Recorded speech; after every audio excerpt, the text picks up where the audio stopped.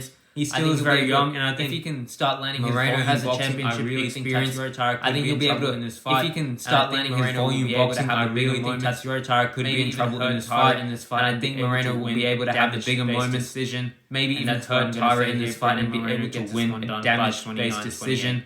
And that's what I'm going to say here. Brendan Moreno gets this one done by flyweight championship of the world on the line. Alexandre Now, Pantoja co-main event. Flyweight championship of the world on the line. Alexandre Pantoja by decision in this Joshua fight. And I'm going to pick Pantoja to get this one done by decision in this fight. And that does kind of pain me to say because I am a massive Joshua Van fan. The best boxer He is a great UFC. boxer. His volume, in my and opinion, output is I think he is the best boxer in the UFC. His volume and output is absolutely ridiculous. In his His accuracy and counter-punching ability and is he also insane. does and have we good saw all takedown of that in defense. his last fight We've against seen that in the Cody Durden fight, and he also we've does seen that in the have good takedown defense. But we've seen that at in the the same Cody time, Durden fight. he has been We've taken seen down that in the before, Race Arena and fight. I just think but Pantoja's grappling is just he has been taken down before. And if And I'm being I honest, think I think Pantoja's far as grappling Joshua is just a grappling whole ability nother on the level. ground goes, And if I'm being he could honest, I think possibly be the worst as far as fighter Joshua Van's on the grappling mat ability that on the Pantoja ground has goes, fought, he could besides possibly be the maybe worst Kaya fighter Sakura on the or mat Brandon that Royval. Pantoja has fought. And I think besides Pantoja, he might maybe struggle Kaya to take Sakura Joshua Van or down Brandon from Royval. just And traditional I think takedown Pantoja, shots, he but might he is struggle going to to be take able to Joshua take him Van down, and when he down gets from him down, I do just see him traditional controlling him takedown on the shots, ground. but he is Joshua going to be Van able to is take him only down, and when he 24, gets him and down, I do he see him hasn't been able controlling to him train on the too ground. much grappling. He's Joshua still Van new to is only MMA. He's only been 24, training and for about 6 he years hasn't been now. able to I train think too much Pantoja will grappling. be able He's to still take new his to back, MMA. He's hold only him been in training for positions, about 6 years now. potentially find I a think submission. Pantoja will be able to take I'm his going to say back, Joshua Van does hold him end in up surviving positions here, potentially and I find a think submission. Pantoja will But I'm be going able to say to Joshua control Van him does out, end up ride him surviving out, here and win by And I decision. think maybe Pantoja Joshua will Van be can able to have a round control where him he's able out, to have ride some him out, success on and the win feet. We do by see it quite a decision. bit Pantoja Maybe Joshua Van has can have a moments where he round looks where he's pretty able to gassed have on some the feet, success on the and his feet. We do opponents see end it up quite a having bit. quite a lot of Pantoja success has for a moments round where he or looks two, pretty gassed on the but feet, I do and his think opponents Pantoja's end up having grappling quite a is lot just of going to be too success strong here. for a And round it's or going to be a two. little bit too But soon I for do think Joshua Van, Pantoja's and grappling is Pantoja just gets going to this be one too done strong here, by and it's going to be a little decision. bit too soon for Joshua Next, Van, we and got Pantoja Marab, gets the this one machine, done Dvalishvili by versus Peter decision. Yan. And you've already Next, seen we got free bet of Marab, the the week. machine, We're going with Dvalishvili Marab. versus Peter We're Yan. going with Marab to And you've dominate already this seen one, free and I bet think of he the gets this week. one done We're by going with decision. Marab. There We're really going is with not too Marab much to to dominate explain this in this one, and I fight. think he gets We this one done already by saw the first decision. fight. There And really since is not that too much first to fight, explain in this Peter fight. Yan has We won already quite a saw the few first fights, fight, but in my and opinion, since he that has first regressed fight, Peter since that Yan fight. has won In that quite a fight few against fights, Song but Yudong, in that was my a very opinion, close he has fight where he had regressed to mix in since offensive that fight. takedowns to get In that that one fight done. against Song Yudong, that was a Against very close Figueiredo, fight a where very he had to mix in competitive fight, offensive and we've seen takedowns to Figueiredo get that one since that done. fight not look very Against good at Figueiredo, all. a very And against competitive Marcus fight, McGee, and we've seen another very Figueiredo close fight. since that So fight he's not making look it very very good close at all. with these lower And level against fighters. Marcus McGee, And I think another just very physically, close fight. if you've So seen he's making it Peter very Yan that close fought Corey with these Sandhagen lower level or fighters. Aljo in And I the think first just fight, physically, compared to if the you've Peter seen the Yan that Peter we're Yan getting that now, fought Corey it's definitely Sandhagen not or as Aljo good in the of first fight of a fighter, compared to while the he's Peter still Yan very that we're high getting level. now, You have it's to admit definitely he is not slightly as regressed. good of And on the a flip side fighter. of While things, he's still very high Marab level, has just you got have to better admit he and has slightly better each regressed. fight. And on the We flip saw it side of against things, Umar, we saw it Marab against has Sean just got O'Malley in the better rematch, and better and we each saw it in fight. his last We fight saw it where he against was nearly Umar, able to we finish saw it Corey against Sean Sandhagen. O'Malley in the rematch, He is and we really saw it in his mixing up his last fight striking and where his he was wrestling nearly able to effectively. finish Corey He's Sandhagen. really owning his skill set, and I He's think really he's mixing up his an striking and his unstoppable wrestling force here, and I don't effectively. think much He's really different owning goes his skill set, and to I the think first he's fight for an Peter Yan unstoppable here. force I here, think and I Marab don't can think take him much down different when goes he wants. to the If he first fight shoots for Peter Yan consistently here. enough, I think think he's gonna have Marab a can lot of take him success down on the feet. when he If you wants. watch back that If he first fight, he shoots was consistently outstriking enough, Peter I Yan think for he's a going to lot have a of the lot of fight. success I on the think Peter feet. Yan's high If you guard watch is back just a that first recipe fight, for he was disaster outstriking Peter Yan against for a Marab lot of the here, fight. and I think I think Marab Peter gets Yan's this one high done guard is just a and gets recipe his for fourth title disaster defense against this Marab year, here, which and is I think absolutely Marab gets insane, this and one he done continues and gets his fourth his title hunt defense for GOAT this year, status. which is And I think absolutely Marab is insane, an and he absolute lock continues here. I'm locking his in the point hunt spread bet for GOAT status. and that is I think what I'm saying Marab for the is main an event. absolute And lock here. remember, I'm locking in the if point you want spread all bet. my bets for And this that is what card, I'm saying for the main event. And click that remember, Discord link in bio. if you want all of my or in the bets for comments this down card, below, and let's make you some click money that for Discord link UFC in bio 23. or in the Let's comments down go. below.